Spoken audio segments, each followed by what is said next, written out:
Maraming salamat po sa pagtangkilik ng ating video. Hinihikayat ko po kayong mag-like and subscribe para ma-update kayo sa susunod na nakabanata. Tara at umpisahan na natin. Sinabi na niya na darating siya ngayon. Tulad ng lahat ng sinabi mo, napag-isipan ko na ang lahat ng kagabi pa lang. Iyon ang dahilan kung bakit inayos ko upang makipagkita sa kanya sa pasukan ng hotel, sabi ni Noelle. Dahil da kanyang kagandahan at kung gaano siya kaakit-akit sa mga detalye, mahirap na hindi tawagan si Noelle na isang diyosa. Tulad ng sinabi ni Yulisa, isinasaalang-alang ni Noelle na marahil ay hindi pa tumapak si Gerald sa isang 5-star hotel na tulad nito. Sa pag-iisip nito, nagkaroon siya ng pakiramdam na tiyak na makaramdam siya ng kaunting pag-iintindi at pinipilit. Dahil dito, sinabi sa kanya ni Noelle na makipagkita sa kanya sa pasukan ng hotel upang makapasok silang magkasama. Gayunpaman, kahit na napagkasunduan nilang magkita ng 9 sa umaga, malapit na ang 9:40 ngayon pa rin ay hindi pa rin nakikita si Gerald kahit saan.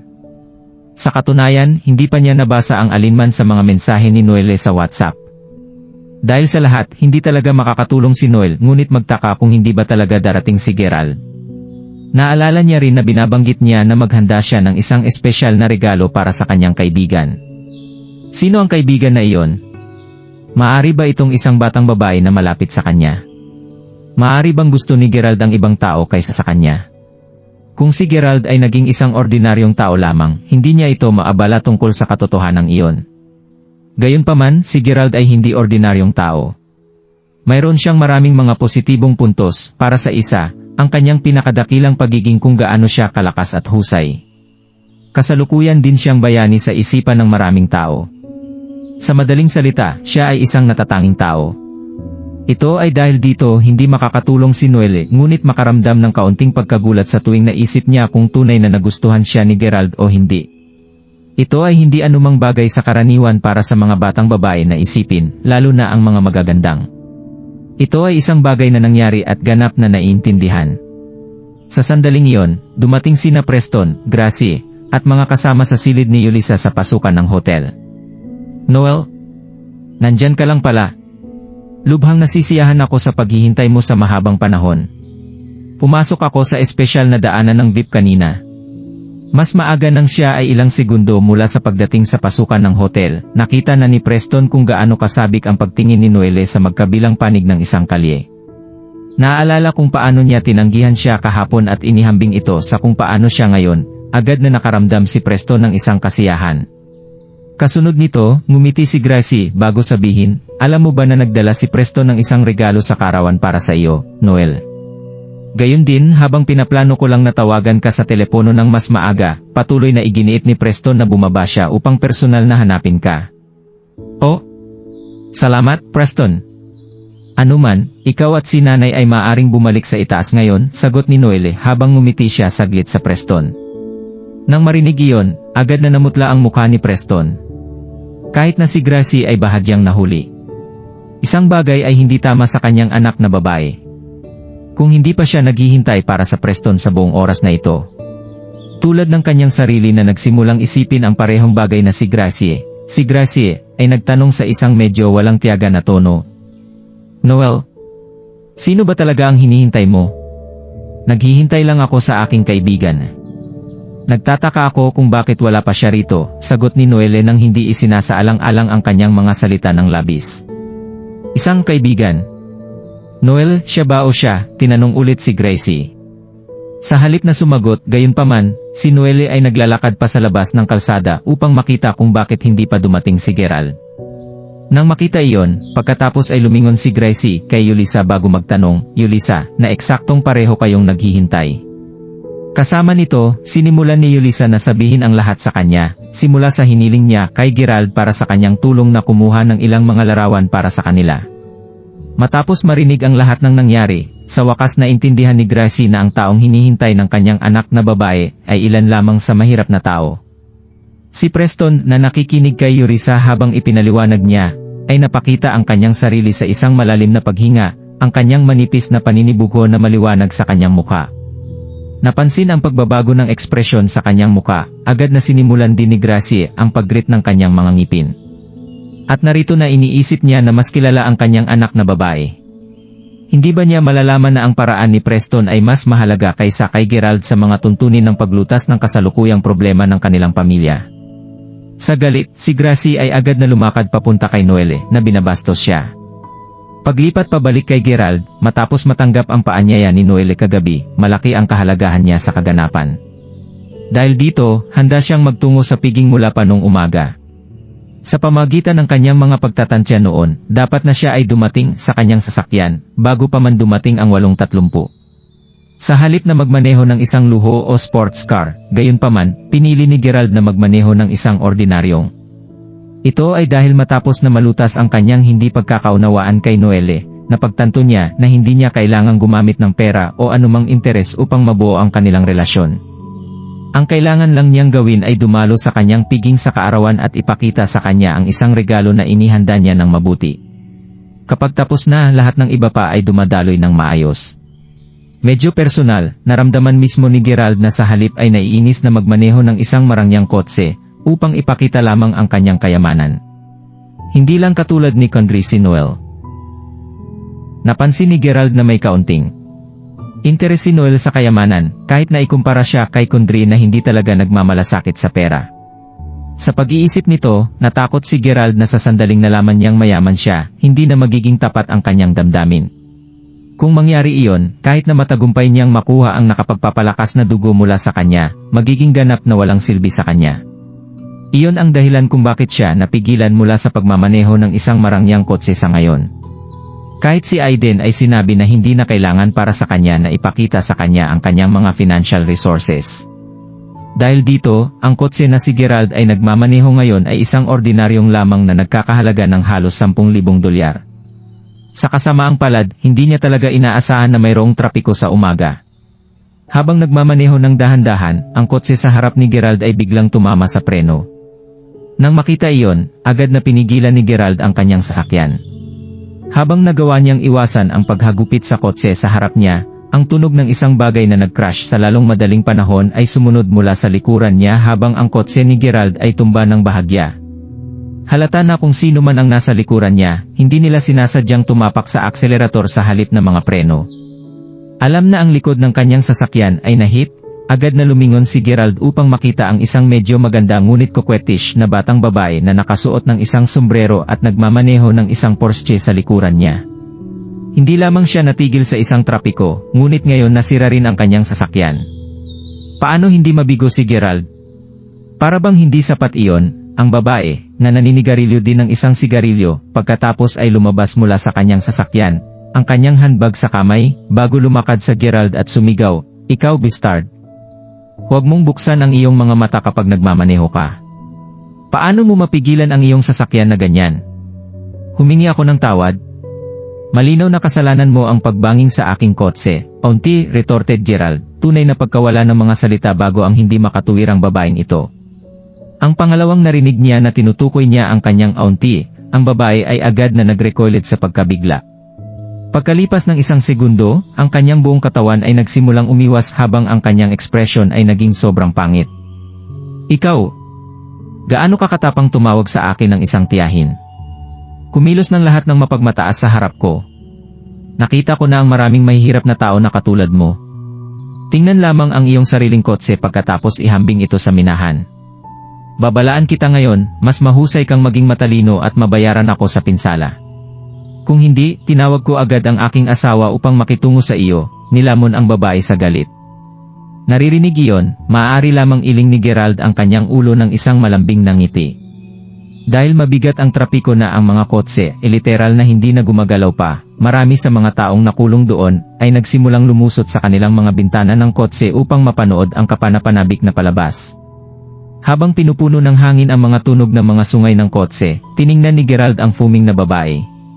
Dahil parang nagmamalasakit siya sa kanyang muka, masasabi ni Gerald na hindi niya ito pababayaan ng madali bago sapat na siya ay maghiganti. Naturally, hindi magbabayad si Gerald ng isang sentimo sa kanya, na nagreresulta sa pagtawag sa kanyang asawa.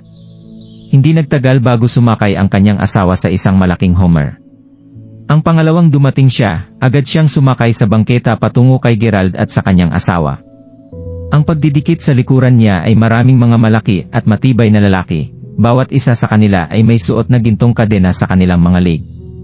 Nang makalapit kay Gerald, agad nilang hiniwa ang kanilang mga kamay sa kanilang bulsa, tinitiyak na basagin ang kanilang mga leg ng malakas na plops habang pinausukan nila ang kanilang mga sigarilyo sa halip na nakakatakot. Iyon siya, asawa. Siya ang huminto sa kanyang sasakyan sa asul at pinaputukan ako, paliwanag ng babae ng mabilis. Mayroon kang mga bayag upang matarget ang aking babae, binata. May sakit ka bang naninirahan sa Mayberry City na? Sabihin mo sa akin, alam mo ba kung sino ako? Tinanong ang pinuno ng gitnang may edad na pangkat sa isang matigas na tono. Sa kanyang kaliwang kamay, ay isang bag at sa kanyang pulso, isang gintong relo ang glisten. Beats me, sagot ni Gerald, nanginginig ang kanyang ulo habang inilabas niya ang kanyang cellphone upang suriin ang oras. Ikaw, Fker, sigaw ng mga gwardya sa sandaling narinig nila na sinabi iyon ni Gerald. Habang ang bawat isa sa kanila ay agad na sumulong, ang gitnang may edad na lalaki ay sumigaw sa galit, gaano ka katapang. Talagang ginagawa ka para sa ngayon, binata. Tiyakin kong hindi ka na makakatayo kahit tapos ka na sa iyo. Oh? Sino ang eksaktong gagawa ng gawa? Tinanong ni Gerald habang siya ay tumingin sa asawa ng babae.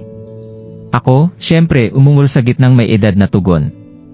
Nang marinig iyon, tumawa lang si Gerald ng malakas bago umiling-iling at sumulyap sa mga mata ng lalaki. Napagtanto na sinusubukan pa rin ni Gerald na gumawa ng isang tanga sa kanya, naramdaman ng gitnang may edad na ang kanyang rurok ng galit. Ang parehong para sa kanyang mga kalalakihan pati na rin ngayon ay lahat ng galit sa galit. Tatapusin ka namin, ninakawan ang lahat ng kanyang mga tauhan habang inihagis nila ang kanilang mga sigarilyo sa lupa at gumawa ng isang dash sa Gerald. Habang ang mga malalaking burlymen ay agad na nakapaligid kay Gerald, handa nang salakayin siya, masasabi ni Gerald na hindi ito ang kanilang unang rodeo na ginagawa ito. Ang babae ay naghihintay para sa mga thugs na hawakan si Gerald upang mabigyan siya ng 2 mahigpit na slaps sa buong mukha niya upang may palabas ang lahat ng kanyang pagkabigo. Nagulat ang lahat na sa sandaling ang isa sa mga kalalakihan ay sumugod, inilunsad ni Gerald ang isang mabilis na sipa sa kanyang tiyan, na nagpapadala ng 120 kilo na tao na lumilipad ng isang mahusay na 20 metro ang layo. Ang bawat tao ay maaari lamang tumitig sa malawak na paningin habang ang tog ay bumangga sa homer ng taong may edad na nagdulot ng lahat ng mga bintana ng kots. Habang ang mga shards ng baso na nakakalat sa buong kalsada, ang babae ay agad na nagsimulang mag-aralgal sa pagkabigla. Kahit na ang kanyang asawa ay flabbergasted sa pagbabago ng mga kaganapan. Pagkatapos ng lahat ay sadyang ipinapalagay na si Gerald ay isang mahirap na binata lamang. Walang sinuman ang inaasahan sa kanya na ito ay makapangyarihan. Matapos makita ang nangyari sa kanilang kaalyado, ang natitirang mga thugs ay hindi na naglakas loob na ilipat ang isang kalamnan, at sa mabuting dahilan din nakita nilang lahat na ang nasugatan na tao ay nakakurl sa isang bola mula sa sakit, at kahit na ang kanyang bibig ay foaming. Upang isipin na halos pinatay ni Gerald ang kanilang kaalyado sa isang solong sipa. Tanging isang taong walang tulala ang maglakas loob na gumawa ng isa pang hakbang sa lalong madaling panahon pagkatapos na masaksihan ang gayong kapangyarihan. Nang makita na walang umaatake, si Gerald ay nagpatuloy sa pagtingin sa oras sa kanyang telepono. Mula nang nangyari ang aksidente sa kotse, medyo lumipas ang oras. Dagdag pa nito sa kakilakilabot na trapiko bago ito, ngayon ay lumipas na 40. Sa madaling salita, matagal na ang panahon na pumayag si Gerald na makipagkita kay Noelle. Si Noelle ay dapat na naghihintay ng sabik para sa kanya sa buong oras na ito, at mula sa sinabi sa kanya ni Aiden kahapon, kinamumuhian ito ng mga kababaihan kapag hindi tinupad ng mga lalaki ang kanilang mga pangako. Tulad ng iniisip niya, hindi niya maiwasang isipin na naghihintay siya sa Milan noon. Sa kasamaang palad, hindi siya nagpakita sa oras at hindi niya ito makita bago siya mawala. Kung matagal na niyang hinihintay si Noelle sa hotel, kung gayon ang lahat ng magagandang impresyon na ginawa niya sa kanya noong araw bago ito ay walang kabuluhan. Ang pag-iisip ng nag-iisa na iyon ay nagparamdam kay Gerald na labis na kinakabahan. Talagang hindi niya kayang ipagpaliban ito. Ang pagtingin sa gitnang may edad na lalaki na paralisado pa rin sa takot pagkatapos ay pinuno ni Gerald ang kanyang cellphone upang tawagan si Zack. Merlyle, magpadala ng isang helicopter sa kinaroroonan ko, kaagad. Kailangan kong dumalo sa isang piging ng kaarawan ng asap at wala akong tamang mode ng transportasyon. Kasunod nito, pagkatapos ay isinabit ni Gerald ang kanyang telepono. Tiyak na hindi siya pupunta kahit saan sa kanyang sasakyan na may napakalaking trapiko, at hindi na siya makaupo lamang na naghihintay pa. Sa helicopter, makakarating siya ng mabilis sa hotel. Kahit na, mayroong malinaw na panganib sa kanya na naglalantad ng kanyang tunay na pagkakakilanlan. Gayunpaman, ang pagtakbo doon ay tatagal lamang. Mayroong tunay na walang ibang paraan maliban sa pagpunta doon kasama ang isang helicopter. Isang helicopter, bulong ng ilan sa mga naglalakad na narinig ang pag-uusap ni Gerald kanina. Kahit na ito ay tunog na walang katotohanan, marami sa kanila ang hindi maglakas loob na tumawa pagkatapos makita kung gaano kalakas si Gerald. Siyempre, nangangahulugan ito na ang ilan sa kanila ay nagawa pa rin. Tunay na hiniling niya lamang sa isang tao na kunin siya sa isang helicopter. Dapat ay wala na siyang mga bonkers. Siguro medyo nakakakuha siya ng medyo simpleng pag-iisip matapos na gumastos sa lahat ng kanyang oras lamang sa pagsasanay at pagbuo ng kanyang mga kasanayan sa pakikipaglaban. Habang parami ang nagsimulang tumawa at nagpapasaya kay Gerald, sa wakas ay bumalik muli ang kanyang may edad na lalaki. Ang kalaban niya ay ilang bata pa. Bakit nga ba siya natakot sa kanya? Diim na ito. Dahil nakatitig pa rin si Gerald sa kanyang telepono, sinamantala ng gitnang may edad ang sitwasyon sa pamagitan ng pagkuha ng kanyang natitirang mga lalaki upang palibutan siya muli. Pagkalipas ng isang split, ang gitnang may edad na lalaki ay nagsiwalat ng isang maliit ngunit matalim na kutsilyo. Matapos magbigay ng isa pang pagkakasunod-sunod, ang iba pang mga kalalakihan ay kumuha din ng mga katulad na kutsilyo.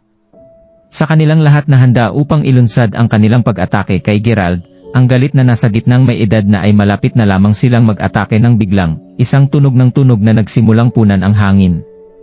Ang mga kalalakihan ay sapat na pamilyar sa tunog upang malaman na nagmumula ito sa isang helicopter, at sa napagtanto ito, lahat sila ay nagyelo sa lugar sa kanilang lubos na pagkabigla. Ang isang helicopter ay tunay na dumating, sigaw ng ilan sa mga naglalakad habang tumitingin sila sa langit. Naririnig na, marami sa mga natigil na driver ng kotse ay agad na bumaba sa kanilang mga sasakyan upang tumingin para sa kanilang sarili. Ang helicopter, nakahawig ng isang malaking falcon na naglalakad sa kalangitan, ay dahan-dahang bumababa, halos parang naghahanda na ito sa lupa. Dahil sa kung gaano kalapit ito sa lupa, ang malakas na hangin na ginawa nito ay napakalawak na maaari nilang masira ang mga labi ng isang tao. Di nagtagal, ang mga nasa helicopter ay tinukoy kung saan nakatayo si Gerald. Ang helicopter ay lumapag sa nakaparadang sasakyan ni Gerald. Gulat na gulat ang lahat nang makita nila ito. Parehong natulala ang nasa middle-aged na lalaki at babae. Ito ay dahil may ilang malalaking karakter na nakaprint sa gilid ng helicopter na may nakasulat na Mayberry Commercial Group. Ang lalaking ito ay isang miyembro ng Mayberry Commercial Group at masasabing mataas ang kanyang social status.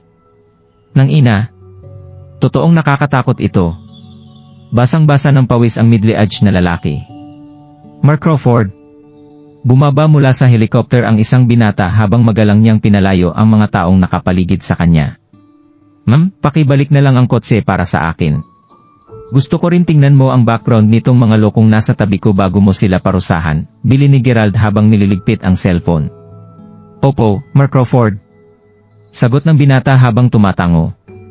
Nang papaalis na si Gerald, nakita niya ang isa sa mga masasamang loob na may hawak na kutsilyo at mukhang handa na itong saksakin si Gerald sa kanyang bewang. Napatingin si Gerald sa lalaking nananatili sa kanyang kinatatayuan habang pinagpapawisan siya dahil hindi siya naglakas loob na gumalaw. Makikita ang pagsisisi sa kanyang mukha nang sabihin niya, Mark Crawford. Sampal? Lumipad ang lalaki matapos siyang sampalin ni Gerald sa kanyang mukha.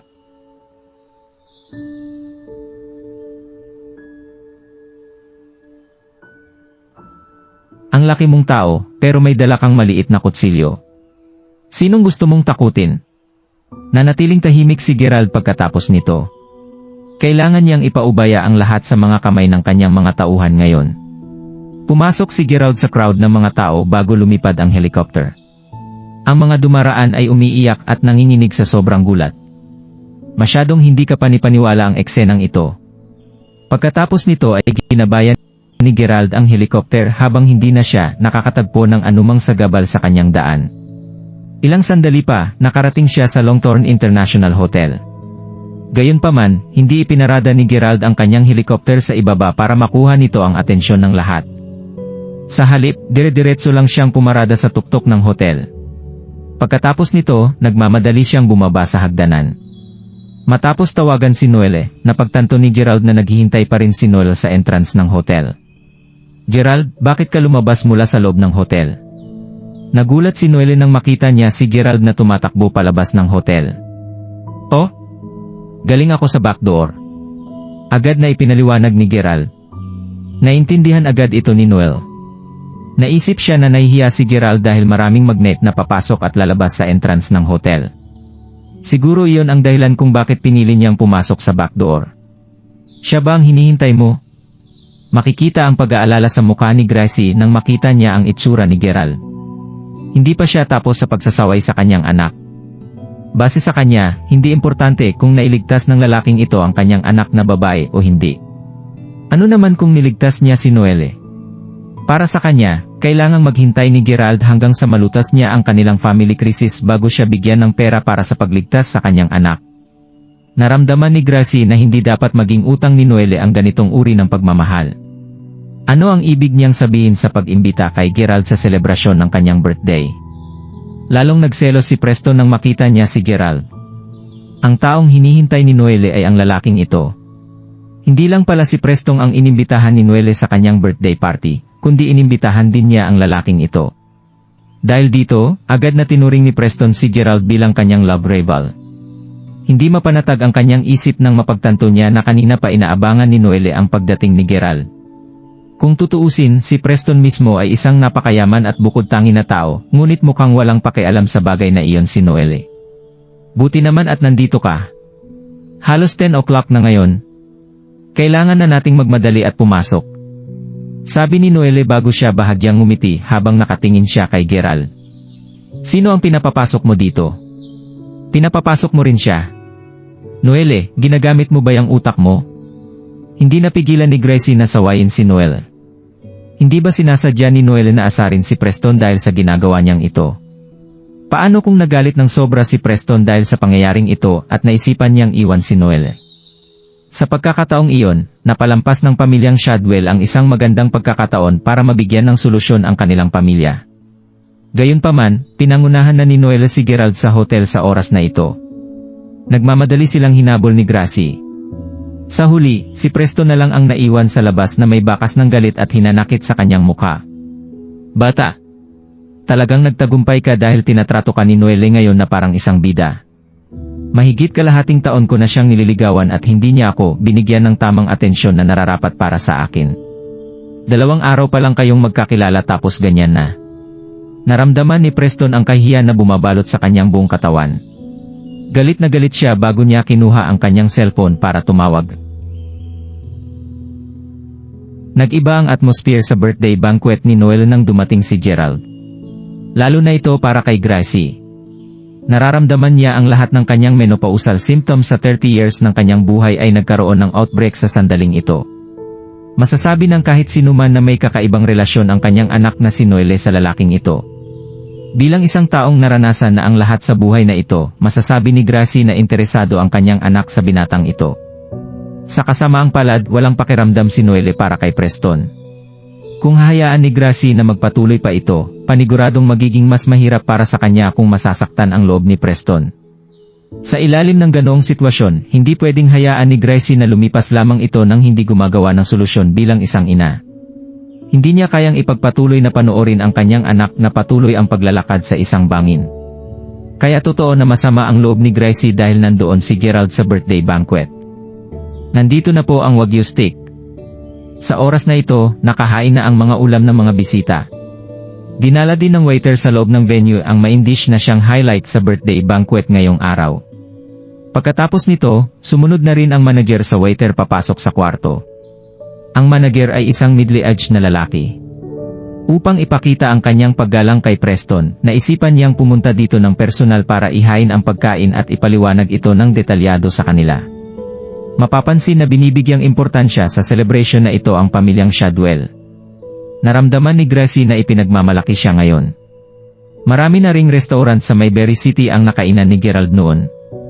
Kung tutuusin, matagal na niyang nabalitaan na sikat ang Wagyu steak sa Longthorn International Hotel, pero hindi pa ito nasusubukan ni Gerald dahil hindi pa siya nakakapunta dito. Ito rin ang unang pagkakataon na sinubukan niya ang pagkain na ito. Sir, may alam ka ba tungkol sa dish na ito? Titikman na sana ni Gerald ang dish, ngunit biglang nakipagpalitan ng tingin ang manager kay Preston bago niya biglang pinutol si Gerald sa kanyang ginagawa na may masungit na ekspresyon sa mukha. Oh? Wala akong masyadong alam tungkol dito. Sagot ni Gerald habang umiling. Ano ka ba? Ito ba ang iyong unang pagkakataon na pumunta sa Longthorn International Hotel? Sabi ng manager na may bahid ng sarkasmo sa kanyang pananalita. Ang lahat ng naroroon, kasama ang ilan sa mga babae, ay hindi napigilang ibaba ang kanilang mga chopstick nang marinig nila ito. Halata na sinasabi ng manager ang mga katagang ito dahil si Gerald ang pinupuntirya niya. Anong ibig mong sabihin? Kahit first time ko pa lang dito, may mali ba akong nagawa? Napansin din ni Gerald ang hint ng sarkasmo sa kanyang mga salita, at agad niyang itinaas ang kanyang ulo para tingnan ang manager. Ang Wagyu steak namin ay kadalasang kinakain ng aming mga pinaka-prestigious at pinakamamahal na bisita sa hotel na ito. Sayang lang para sa isang taong tulad mo na kumain ng Wagyu steak na ito, kung wala kang masyadong alam sa mundong ito. Kayo, kunin niyo ang pagkain ito sa kanya. Malumanay na sabi ng manager habang nasa likod ang kanyang mga kamay. Sinong nagbigay sa iyo ng karapatang gawin iyon? Makikita na unti-unting nagagalit si Noel sa oras na ito. Ang manager na ito ay minamaliit ang mga tao at wala rin siyang respeto sa iba. Paano niya malalaman na ito ay sinasadya ni Preston? Bilang yung master ng Weke family, si Preston ang pinaka-influential sa lugar na ito. Malinaw din ito para sa manager. Alam niyang magiging maayos ang kanyang career path at negosyo sa hinaharap kung papaboran niya si Preston. Isa pa, makakabuo siya ng magandang relasyon kay Preston kung ipapahiya niya ang binatang ito ngayon dito. Kaya bakit hahayaan lang ng manager ang napakagandang pagkakataon na ito? Sa pagkakataong ito, malamig na ngumiti si Preston habang nakatitig sa eksenang nasa harapan niya. Sandali, inilapag ni Gerald ang mga kubyertos. Pagkatapos nito, tumingin siya ng masama sa manager at mapanuyang sinabi, nagbukas ka ng establishment para magpatakbo ng isang negosyo, kaya hindi ka pwedeng maging komportable sa pananalita mo. Ito ang pundasyon ng business industry. Tungkulin mong tratuhin ang bawat customer ng pantay at may paggalang. Ito rin ang virtue at tungkulin ng bawat negosyante. Manager, hindi ba parang sumusobra ka sa ginagawa mo? Puffed. Hoy, kailangan mo ba akong turuan ng leksyon? Kawawa ang itsura mo. Lahat ng tao dito ay karapat-dapat na kumain ng pagkain sa aming hotel. Ikaw lang ang taong hindi karapat-dapat na kumain dito. Sa totoo lang, ang dahilan kung bakit hindi kita pinaalis sa lugar na ito ay dahil ayokong mawalan ng respeto kay Marweke at Miss Noel. Talaga bang gusto mo akong turuan ng leksyon dito? Umalis ka at tingnan mo muna ang sarili mong refleksyon. Malamig na sinabi ng manager. Sinabi niya ang lahat ng gusto niya at ito ang gustong makita ni Preston. Gusto mo talaga nagmakipaglaro sa akin? Paano mo lalabanan ang isang taong tulad ko? Nasaan ang mga security guard? Tanggalin niyo ang taong ito palabas ng hotel, hindi niya alam ang kanyang lugar. Gusto ko rin kayong maglagay ng sign sa harap ng hotel na nagsasabing bawal pumasok ang ganitong uri ng walang kwentang basura sa aming hotel sa susunod. Sigaw ng manager sa mga tauhan niya na nasa labas. Hindi nagtagal, humigit kumulang 4 hanggang 5 security guard ang sumugod sa private room na parang may hinihintay sila. Masasabi niya na ang lahat ng ito ay pinaghandaan. Noong una ay pinaplano ko na pagbigyan ka, pero parang ayaw mong mangyari ito. Malamig na sinabi ni Gerald habang nakangiti siya sa manager. Gerald, huwag mo siyang atakihin. Medyo natakot si Noel sa oras na ito. Sa puntong ito, alam niyang sikretong binalak ni Preston na ipahiya at pahirapan ng manager si Gerald. Kung magpapatalo man si Gerald, paniguradong may paraan si Preston para harapin si Gerald sa kanyang mga aksyon. Kaya gusto ni Noel na pigilan si Gerald na gawin iyon. Atake siya. Hahaha. Hindi ko kailangang gumawa ng anumang aksyon laban sa isang walang kwentang tao tulad niya. Sa umpisa pa lang ay dapat ko na siyang sinampal dahil sa kahangalan niya. Pero hindi siya karapat-dapat para doon. Ngumisi si Gerald. Bata, mukhang gusto mo na talagang mamatay. Dalian niyo, guards. Tanggalin niyo siya sa lugar na ito. Ngumisi ang manager. Pagkatapos nito, tumingin siya kay Gracie, at sa iba pa habang sinasabing, Mas Shadwell, alam ko na ako ay naging bastos at walang galang. Pero hindi ko talaga matanggap ang katotohanan na ang taong tulad niya ay nakaupo sa parehong mesa niyo. Patawarin mo ako sa mga ginawa ko. Agad na tumayo si Gracie habang nakangiti at sinabing, "Oh, huwag kang mag-alala. Niloloko mo ba ako? Kumilos ka lang ayon sa iyong sariling desisyon. Hindi maabala ang iba sa ginagawa mo." Tumingin ng masama si Gracie kay Gerald. Inilabas ni Gerald ang kanyang cellphone at nagpadala ng text message sa sandaling ito. Nagkukumpulan na ang mga security guard habang naghahanda na silang dakipin si Gerald. Sumagot sa kanya si Gerald, "Hindi mo kailangang magmadali. Malapit nang dumating ang iyong superior. Si Marzilan. Sinasabi mo bang pupunta siya dito?" "Ski. Kilala mo ba kung sino si Marzilan? Kung nagpadala ka man ng text message, hindi ba't ang magagawa mo lang ay ang magsumbong sa management?" "Hahaha. May sasabihin ako sa'yo. Ang report mo ay mapupunta lang sa akin. Wala kang ibang magagawa pagkatapos nito," sabi ng manager habang tumatawa. Tumawa rin ng malakas ang ilang security guard. Talagang ang lakas ng loob niya. Kumain si Gracie bago niya inilibot ang paningin kay Gerald. Pagkatapos nito, nagbuhos pa siya ng isang tasa ng tubig sa lupa malapit sa paanan ni Gerald para ipakita na nagagalit siya. Sasabihan pa sana ng manager ang mga security guard na magpatuloy, ngunit biglang tumunog ang kanyang cellphone. Bahagyang mumuso ang manager bago niya inilabas ang kanyang cellphone. Napahinto siya nang makita niya ang caller ID. "Marzilan?" Gulat niyang sinabi. Nilaro-laro naman ni Preston ang kanyang relo habang umiling-iling na may mapait na ngiti sa kanyang mukha. Tawag ba talaga ito mula kay Uncle Zilan? Naramdaman niya na medyo well-connected si Gerald dahil makagawa siya ng report kay Uncle Zilan. Ang Longthorn International Hotel ay isang malaking negosyo na family-owned at sa Mayberry City ang core ng negosyo na ito. Pinagtibay nito ang isang international na hotel chain. Gayunpaman, walang normal na tao ang maaring direktang mag-report sa higher-up ng hotel. Katulad nga ng sinabi ng manager. Kung may gustong mag-report ng kahit anuman, kailangan muna nilang dumaan sa kanya. Ito rin ang dahilan kung bakit malakas ang loob niyang maging bastos sa kahit sinong gusto niya. Anong gagawin sa kanya ng isang mahirap na bata? Gayunpaman, hindi nangahas ang manager sa tanggihan ang kanyang tawag dahil si Marzilan ang manager ng headquarters. Tumango muna siya kay Preston bago niya ito dali-dali sinagot ang tawag. "Opo. Opo. Ano? Naiintindihan ko." Sumagot ang manager ng tatlong simpleng pangungusap. Gayunpaman, namumutla siya habang pinagpapawisan siya ng sobra. Halatang sobra siyang kinakabahan sa oras na ito. Sabi ni Preston, "Kaibigan din ni Uncle Zilan ang tatay ko. Si Uncle Zilan ba mismo ang magtuturo ng leksyon sa lalaking ito? Dapat ko bang tawagan ang aking tatay para tawagan si Uncle Zilan? Bakit naman siya pupunta para lang sa gong ito?" Hindi rin alam ng headquarters kung ano ang nangyayari. Pero pinapakilos niya ang lahat ng mga tauhan papunta dito. Sinabi ni Marzilan na darating siya para mag-assemble dito sa Longthorn International Hotel sa ilang sandali. Maging ang ating chairman, na kasalukuyang nagpapagaling sa ospital, ay personal na pupunta dito. Oh my God! Hindi pa ito nangyari noon. Kailangan kong magmadali para gumawa ng ilang paghahanda para sa upper management inspection. Excited na sinabi ng manager. Kasalukuyan sa lobby, ang lahat ng mga staff ay nakabihis ng maayos at mukhang naghahanda sila ng mataimtim at may paggalang. Hindi exemption dun ang hotel staff. Silang lahat ay nagtipon sa unang palapag ng hotel kung saan makikita ang lobby. Tuwang-tuwa ang lahat ng mabalitaan nilang personal na pumunta ang chairman dito. Hindi pa kailanman nangyari ang bagay na iyon. Ang manager na nagngangalang Hazen ay nakasuot din ng suit sa oras na ito habang siya ay nakatayo sa isang tabi bilang paghahanda upang batiin at para makipagkita sa chairman. Kinakabahan siya ng sobra sa oras na ito. "Aunt Walter, Uncle Shadwell, marami akong kakilala na uncles mula sa Longthorn Group.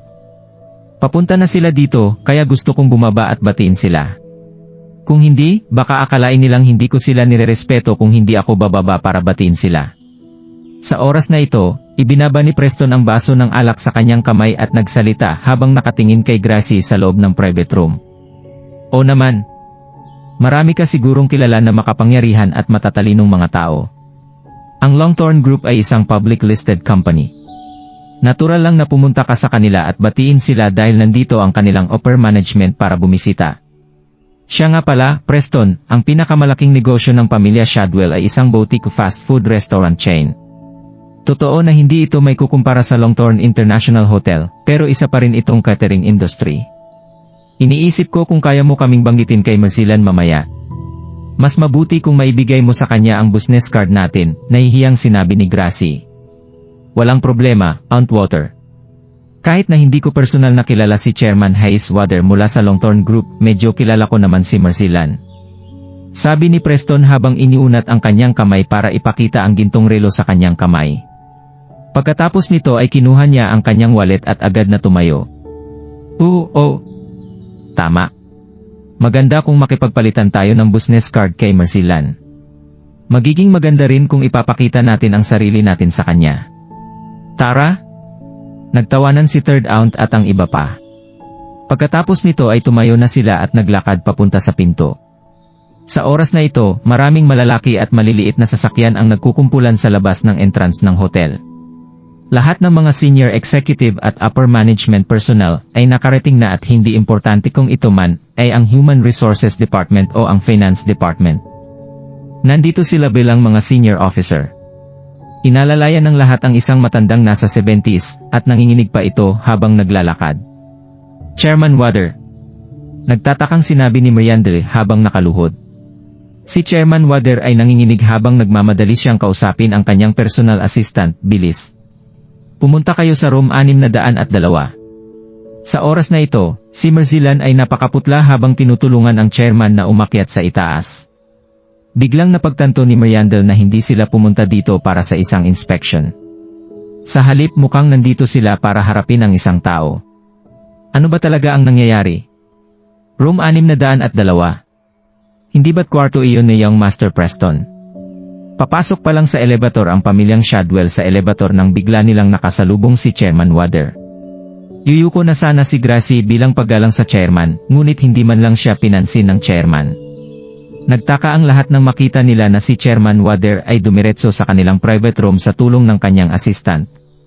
Sa sumunod na sandali, nagulat ang lahat sa kanilang nakita. Pagdating nila sa pinto, boom! Napaluhod si Chairman Wader sa lupa kasunod ang malakas na tunog. Sa pagkakataong ito, hindi niya naiwasang umiyak habang hindi niya napigilang manginig. Oh my God! Napalunok si Gracie at hindi siya makapaniwala. Tulala rin si Preston sa oras na ito. Hindi ko alam na nandito ka pala, Mark Crawford. Deserve kong mamatay. Deserve kong mamatay. Nakasama na si Hayes sa ilang importante at engranding gathering kasama ang Chamber of Commerce at nasaksihan na niya ang kadakilaan ni Gerald noon. Nakatanggap siya ng tawag mula sa Mayberry Commercial Group na nagsasabing sinusubukan ng kanyang subordinate na palisin si Mark Crawford sa kanyang hotel. Pagkatapos nito ay tinanong ng kabilang partido kung ano ang kanyang gagawin tungkol sa bagay na ito. Hindi makapaniwala si Hayes nang marinig niya ito at pumunta kaagad siya dito mula sa ospital. Sa unang tingin, nakita niya kaagad na ang nakaupo sa pinakadulo ng mesa ay walang iba kundi si Mark Crawford. Ang dahilan kung bakit napakalalim ng pundasyon ng Longthorne Group at nagkaroon ng matatag na development sa industriya ng negosyo sa loob ng maraming taon ay dahil inaalagaan sila ni Merlyle at patuloy silang binabantayan. Kung sasaktan nila si Mark Crawford ngayon, dito magsisimula ang pagbagsak ng Longthorne Group. Chairman Wader, masyadong magaling ba talaga ang iyong subordinate? Sinusubukan ko lang kumain ng isang piraso ng Wagyu steak at sinabihan niya sa mga security guard na pumunta dito para palisin ako. Sabi ni Gerald habang pilit na nakangiti. Narinig ko na ang tungkol dito. Sigaw ng chairman bago siya dahan-dahang tumayo sa tulong ng kanyang assistant. Nasaan si Hasin Yandel? Tanong ng chairman habang nakatingin kay Merzilan. Nakatayo si Hasin sa entrance ng private room at pinagmamasdan niya ang hindi kapanipaniwalang eksenang nangyayari sa harapan niya kasama si Gracie at ang iba pa. Mabilis na tumakbo sa chairman si Hasin nang marinig niyang tinawag siya nito. Chairman Wader, napakahina na ng katawan mo ngayon. Bakit ka lumuluhod sa harap ng talunan na ero? Hahanap ako ng taong haharap sa kanya ngayon din. Mariing sabi ni Hazen. Nagalit agad ang chairman habang hindi siya makapaniwalang nakatingin kay Hazen. Pagkatapos nito, sinigawan niya si Merzilan, bugbugin mo siya. Gusto kong bugbugin mo siya hanggang sa mamaga ang bibig niya. Nagmamadaling sumagot si Merzilan, yes, sir. Iwinagayway niya ang kanyang kamay at ang ilan sa mga personal na bodyguard ng chairman ay dali-daling lumapit bago nila idinin si Hazen sa lupa. May bodyguard pa na nagdala ng mga batuta para lumaban. "Chairman, ano ang maling nagawa ko?" Galit na nagulat si Hazen habang sumisigaw ng malakas. Boom! Isang malakas na tunog ang umalingaw at tinamaan ng bato ng bodyguard ang bibig ni Hazen. Sa oras na ito, ang ilong at bibig ni Hazen ay napuno na ng dugo. Napuno na rin ng maraming luha ang mga mata ni Hazen. Kinalibutan ang lahat mga taong nakapalibot sa kanila nang makita nila Otto, lalo na si Gracie, at ang iba pang mga babae. Kailan pa ito nangyari? Boom! Boom! Boom! Patuloy na binubugbog ng mga bodyguard ang manager sa oras na ito. Ang mga ngipin ni Hazen ay natanggal at lumipad sa ere, bumulwak naman ang dugo mula sa kanyang bibig. Sa huli, siya ay binugbog hanggang sa maging half-dead na siya. Nanginginig si Hazen habang nakahiga sa lupa. "Merzilan, anong nangyayari? Sino ang nagbigay kay Hazen Yandle ng lakas ng loob na kumilos nang hindi nag-iisip?" Tanong ni Chairman Wader nang tumingin siya ng sandali kay Hazen bago siya tumingin kay Merzilan. "Nakausap ko na ang ilan sa mga assistant ni Hazen. Nalaman ko na ang dahilan kung bakit siya naglakas loob na gawin ang lahat ng ito ay dahil may isang nagngangalang Preston Wake na tumawag sa kanya kanina para hilingin sa kanya na kumilos sa ganoong paraan." Mahigpit ang boses ni Merzilan nang sabihin niya ito.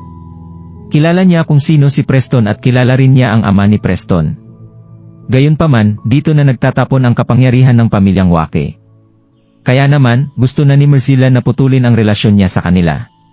Bago pa man siya matapos magsalita ay kinaladkad na ng mga bodyguard si Preston papunta sa lugar na iyon.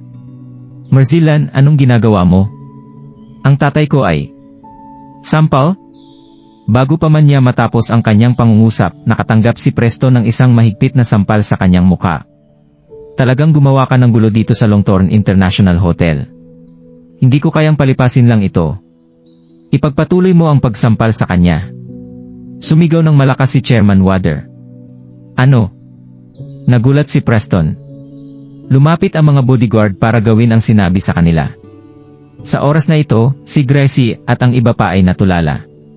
"Gerald, anong nangyayari?" Natakot din si Noel sa mga oras na ito. Talagang hindi niya inasahan na mangyayari ang kaguluhan na ito dahil lamang nag-report si Gerald. Napalunok sa sobrang takot si Gracie nang makita niya ang lahat ng nangyayari sa loob ng kwarto, dahil natatakot siya na baka mabugbog din siya. Kaya kusa siyang naglakad sa tabi ni Gerald, dahil alam niyang mas safe na manatili sa tabi niya sa oras na ito. Sa lalong madaling panahon, si Preston ay binugbog hanggang sa maging duguan ang kanyang mukha. Namamaga din ang mga kamay ng halo 4 o 5 bodyguard. Pagkatapos nito ay binuhat nila si Preston bago nila ito itinapon palabas ng hotel. Sa wakas ay nakaramdam ng kasiyahan si Gerald nang makita niyang paulit-ulit na nanghingi ng tawad ang mga tao sa kanya. Gulat na gulat si Gracie nang makita niya ito. Anong nangyayari? Inutusan ng chairman ang kanyang mga tauhan na bugbugin si Preston dahil lang nag-report si Gerald. Hindi niya inaasahan na mangyayari ito. Parang may mali. Napagtanto niya na may mali base sa maraming taon na karanasan niya. At saka, mukhang takot na takot din sa kanya ang chairman. Sa sandaling ito, tahimik na hinila ni Gracie ang kanyang anak na si Noelle sa kanyang tabi. Gusto niyang tanungin si Gerald tungkol sa background at identity nito. Bakit si Crawford ang tawag sa kanya ng chairman? Hindi kaya siya ang Crawford mula sa Mayberry City? "Gerald, busog ka na ba?" tanong ni Noelle habang pinipigilan niyang umalis si Gerald. Masyadong mabilis ang mga pangyayari sa kaninang birthday, dahil nga naman sa nangyari kanina. Gayunpaman, walang sinuman ang nangahas na magsalita, lalo na si Gracie na nanatiling masunurin sa buong oras na ito. "Oo, busog na ako." "Ay, ganun ba? By the way, Gerald, gusto ipatanong ni Mama kung ano ang hanap buhay mo," tanong ni Noelle sa malambing na tono dahil mukhang curious siya. Nakita kasi ng lahat kung ano ang trato ni Chairman Wader kay Gerald. "Ako? Magandang tanong yan. Hindi ko rin alam kung ano ang hanap buhay ko, eh." Tumawa lang si Noelle nang marinig niya iyon. Lalong nagiging misteryoso si Gerald habang lumilipas ang oras. "Gusto ko lang malaman kung ikaw ang legendary at misteryosong Crawford mula sa Mayberry City," malumanay na tinanong ni Noelle. Sa puntong iyon, si Gracie at ang iba pa ay nagkukumpulan sa likod ni Noelle. Silang lahat nagpipigil ng hininga habang balisa silang nakatingin kay Gerald habang hinihintay nila ang sagot nito. Si Gerald ay umiling lang na may pilit ng ngiti sa kanyang labi bago siya sumagot, importante ba kung ako siya o hindi? Kailangan ko pala ang tulong mo sa isang bagay, Noelle. Siguro kung nakikita mo ako bilang isang kaibigan, siguro kusang loob mo akong matutulungan. Seryoso ang tingin niya kay Noelle habang tinatanong niya ang tanong na iyon. Inobserbahan ni Gerald ang tingin sa kanya ni Noelle at naunawaan niya na iba na ang nararamdaman niya. Napansin niya na mas naging sincere siya. Dahil doon, naramdaman ni Gerald na oras na para tanungin ang kanyang kahilingan. Natatakot siya na baka masaktan niya si Noelle kung ipapagpatuloy niya ang pagpapaasa sa kanyang emosyon. Para naman sa kasalukuyang kinakaharap ng pamilyang Shadwell. Sabihin na lang natin na matatanggap mo ang pondong kailangan mo. Kapag nangyari iyon, hindi mo na kailangang alalahanin ang maraming mga bagay na pinoproblema mo ngayon at magagawa mong muli ang lahat ng gusto mo, dagdag ni Gerald. Bumuntong hininga si Gracie, at ang iba pa nang marinig nila iyon. May isip siguro ni Gracie na peke ito kung sinabi ni Gerald ang parehong bagay mga isang oras ang nakalipas. Ngayon, gayunpaman, alam niya na ang bawat salitang sinabi niya ay pawang katotohanan. Pero syempre kaibigan ang trato ko sayo. Itinuring kitang matalik na kaibigan simula nang iligtas mo ako sa attempted kidnapping na iyon. Isang best friend na may kaunting mga sikreto. Dahil tinulungan mo ang aking pamilya, gusto kong suklian ang pasasalamat ko sayo. Anong tulong ang kailangan mo? Gagawin ko ang lahat para makatulong ako, sagot ni Noelle na kaawa-awa ang kanyang pananalita. Malakit ang pasasalamat ni Gerald sa kanya, ngunit hindi siya itinuturing ni Noelle bilang isang mabuting kaibigan. Pagkatapos ng mas maraming oras na magkasama sila, kahit papaano ay nakikita niya ngayon ang ibang side ni Gerald. Parehong misteryoso at kakaiba ang kanyang aura. Interesado siya sa ugaling iyon kaya napagtanto niya na nagsisimula na siyang maakit sa kanya. Dahil doon, hanggat kaya niyang pasayahin si Gerald, sisiguraduhin niyang gagawin niya ang kanyang makakaya para makatulong sa kanya. Natuwa si Gerald ngunit hindi niya ito pinakita nang makita niya na handa at sincere ang sagot sa kanya ni Noelle. Pero may kailangan akong kapalit para dito, dagdag ni Noelle. Ano yon? Kapag tinulungan kita, gusto kong sabihin mo sa akin ang tunay mong pagkatao. Ayokong itago mo pa ito sa akin. Okay ba iyon o tanong ni Noelle habang nakangiting nakatingin kay Gerald? Deal, diretsong sumagot si Gerald. Sinabi agad ni Gerald na kailangan niya ng isang patak ng sariwang dugo mula sa daliri ni Noelle. Pagkatapos nito ay nagtaka at nagduda sila Noelle, Gracie, at ang iba pa sa kanyang kahilingan. Gayunpaman, hindi ito mahirap na kahilingan kaya inabot lang sa kanya ni Noelle ang isang patak ng nakapagpapalakas na dugo. Pagkatapos niyang gawin iyon, nangangahulugan iyon na kailangang tuparin ni Gerald ang kanyang pangako. Hindi mangangahas si Gerald na sirain ang kanyang pangako matapos makita ang kasabikan sa kanilang mga mata, para bang nasasabik silang marinig ang kanyang kwento. Natawa siya ng sandali at pagkatapos ay kumuha siya ng isang maliit na bagay sa kanyang bulsa. Pinindot niya ito at narinig niya ang dalawang maliliit na beep. Sandaling natahimik ang lahat, ngunit agad nilang narinig ang tunog na nagmumula sa taas ng building. Iyon ba ay isang helicopter? Nagkatotoo ang lahat ng katanungan nila nang magsimulang lumipad ang isang helicopter mula sa tuktok ng gusali. Walang tao sa loob ng itim na helicopter na mukhang Falcon, kasalukuyan itong lumilipad patungo sa kinaroroonan ni Gerald sa pamagitan ng autopilot system nito. Nabigla ang lahat nang makita nila ito. Ang helicopter na iyon ay nagkakahalaga ng hindi bababa sa $15 million, hindi ba? Pag-aari ba ito ni Gerald? Tinakpan ni Noelle ang kanyang bibig sa sobrang pagkagulat. Ibinigay na ni Gerald sa kanilang lahat ang kanyang sagot nang hindi niya direktang sinasabi ito. Maya-maya pa ay bumaba na ang helicopter at pumasok sa loob si Gerald. Tumingin siya kay Noelle at ngumiti bago niya sinabing, ayan ang sagot mo. Kung may kailangan ka pa sa susunod, hanapin mo na lang si Zack. Kumislap ang kanyang banayad ng ngiti at pagkatapos nito ay pinalipad niya ang helicopter nang hindi man lang lumilingon sa kanyang likuran. Oh my God! Siya talaga si Seymour Crawford mula sa Mayberry. Seymour Crawford ay si Gerald. Diyos ko, magiging mayaman na tayo. Magiging maganda na ang buhay ng pamilyang Shadwell, sigaw ni Gracie nang bigla siyang sumayaw sa sobrang tuwa. Habang nagsasaya ang lahat sa kanilang napagtanto, si Noelle naman ay kasalukuyang naliligaw sa kanyang isip. Naramdaman niya na parang nawalan siya ng isang napakahalagang bagay. Sa wakas ay nakuha na ni Gerald ang pangalawang patak ng nakapagpapalakas na dugo. Gaya nga ng kasabihan, dumadating ang hinahanap ng isang tao habang naghihintay sila. Hindi pwedeng aksayahin ni Gerald ang kanyang oras at agad niyang sinubukang hanapin ang yin aura mula sa dugo na itinago niya sa loob ng maliit na bote. Ang mga resulta ay parehong nakakagulat at nakakatuwa. Lalakas agad ako kapag natanggap ko na ang baptism of the heavens.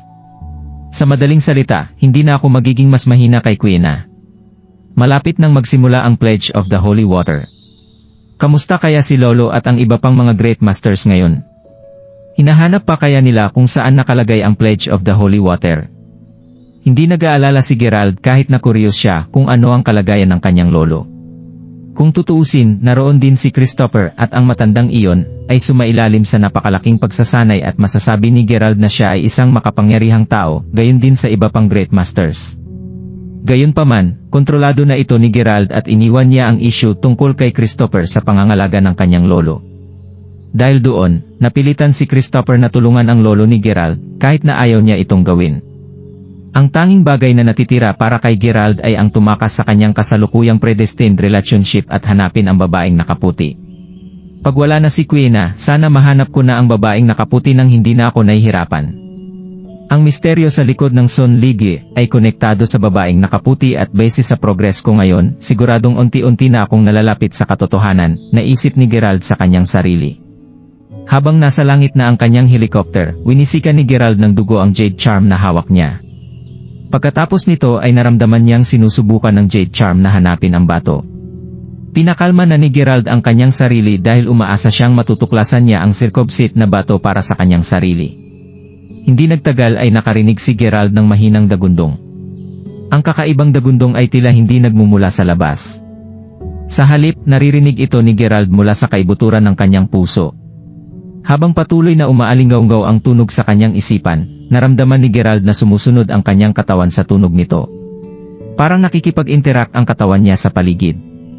Hindi nagtagal bago naramdaman ni Gerald ang isang partikular na lugar na may misteryosong repelling power. Sa madaling salita, parang pinipigilan siya ng kanyang paligid na pumunta sa direksyong iyon. Alam ni Gerald na ang ibig sabihin nito ay naroroon ang circumsit na bato.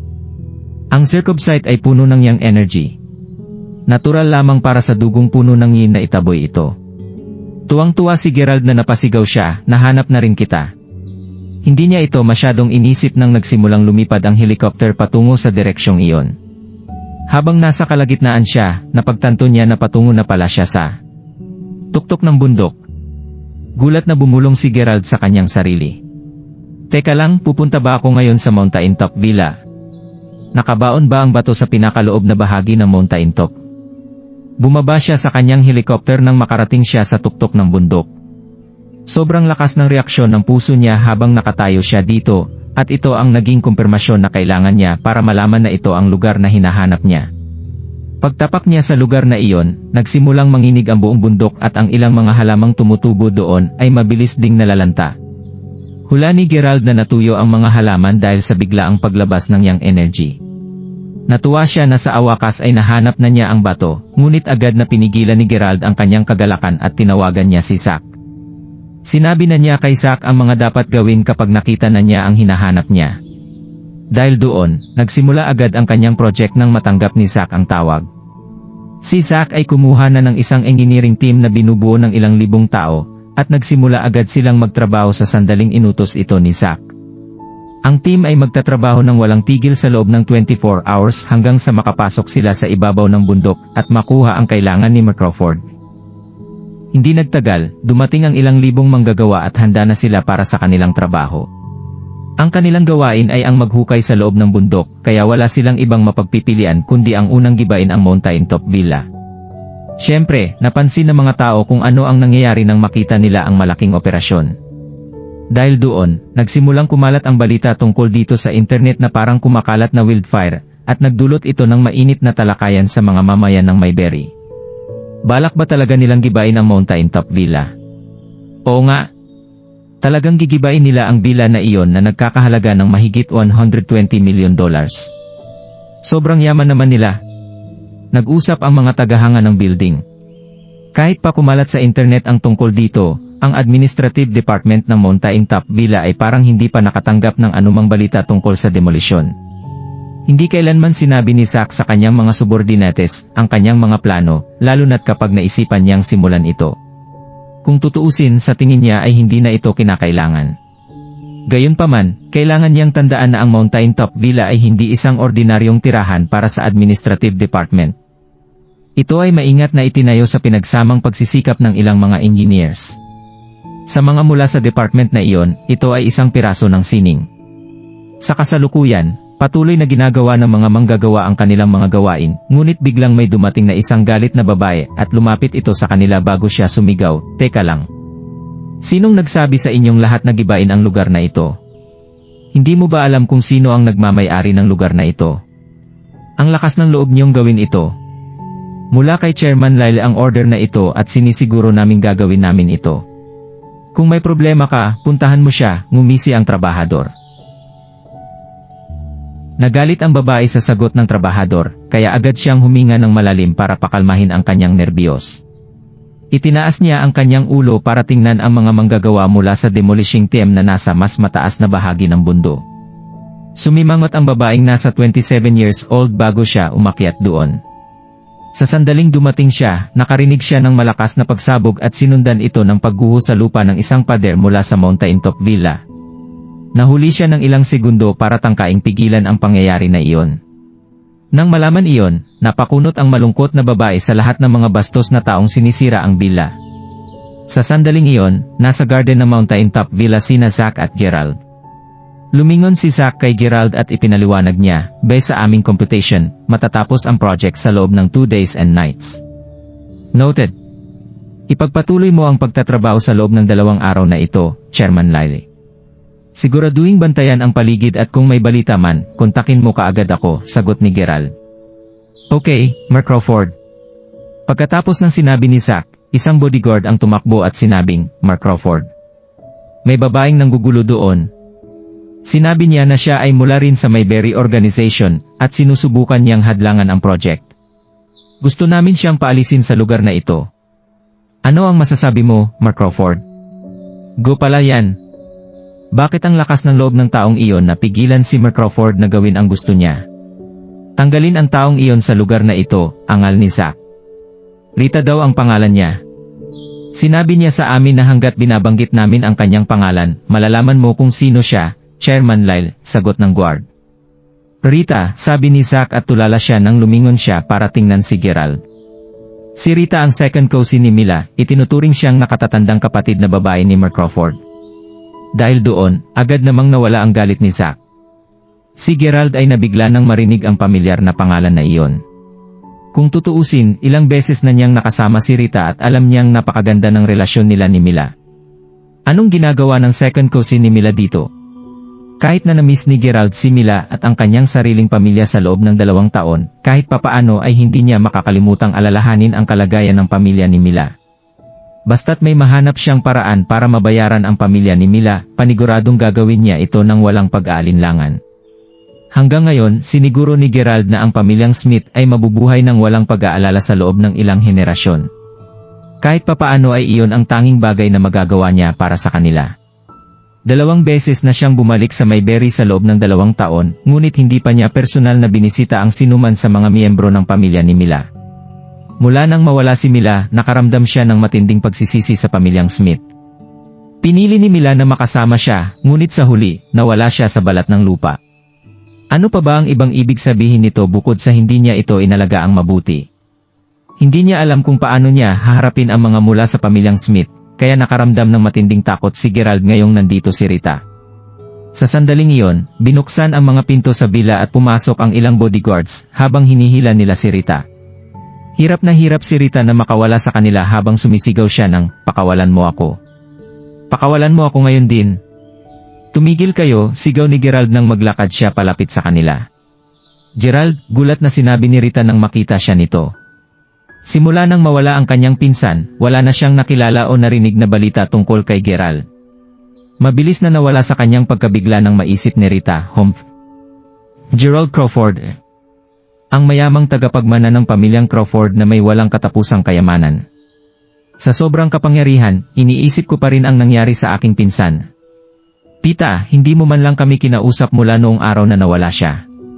Malamang wala ka ng pakialam kung patay na ba o buhay pa ang pinsan ko. Nang mangyari ang insidenteng iyon, pinapunta lang ni Gerald si Zack para patahimikin ang pamilyang Smith. Base sa utos sa kanya ni Gerald, sinabihan ni Zack ang pamilyang Smith na sabihin lamang nila ang kailangan nila at siguradong tutulong sila. Susubukan ng pamilyang Crawford ang kanilang makakaya upang matulungan ang pamilyang Smith anuman ang kanilang mga kahilingan. Gayunpaman, alam ng mga mula sa pamilyang Smith na sinabi lang iyon ni Gerald bilang kagandahang loob dahil sinusubukan ni Mark Crawford na ipahayag ang kanyang pagsisisi dahil sa mga nangyari. Bakit nga naman magkakaroon pa ng ugnayan si Gerald sa pamilyang Smith ngayong wala na si Mila? Alam na alam ng pamilyang Smith na wala na silang dahilan para ipagpatuloy pa ang pagsali sa mayamang pamilya. Dahil doon, tinanggihan nila ang anumang financial support na ibinigay sa kanila ni Zack. Hindi pupunta si Rita para makita si Zack kung hindi niya nalaman na giniba na ang buong Mountain Top Villa. Kung tutuusin, ang magiging marriage house dapat nila Gerald at Mila. Alam ito ni Gerald. Humph! Walang utang na loob, naisip ni Rita habang nararamdaman ang matinding galit sa loob niya. Gayunpaman, si Gerald ay mas naging matur makalipas ang 2 taon na hindi niya pagkikita. Makikita na maskulado ang kanyang itsura at makikita ang aura na may superiority na nakapalibot sa kanya. Sa oras na iyon, tumango pa rin Gerald kay Rita bago niya sinabing, Rita. Pinsan! Sana okay lang ang buhay mo. Kamusta ka na? Humph! Hindi kita guguluhin sa aking mga alalahanin, Mark Crawford. At kailan pa kita naging pinsan? Walang kakayahan ang pamilyang Smith na angkinin ka bilang isang kamag-anak, ngumisi si Rita. Bitch! Bakit mo kinakausap ng ganyan si Mark Crawford? Sigaw ng mga guwardiya nang marinig nila ang panunuyan ni Rita. Hindi niyo siya kailangang awayin. Kumalma kayo, sabi ni Gerald at mabilis na pinakinggan ng mga bodyguard ang sinabi niya at magalang silang umalis. Masyadong malakas ang inutos sa kanila ni Gerald kaya natakot at kinilabutan ang lahat ng nakarinig nito. Maging si Rita ay ganun din ang naramdaman, at napaisip siya habang kakaiba siyang nakatingin kay Gerald, 2 taon pa lang naman ang lumipas, hindi ba?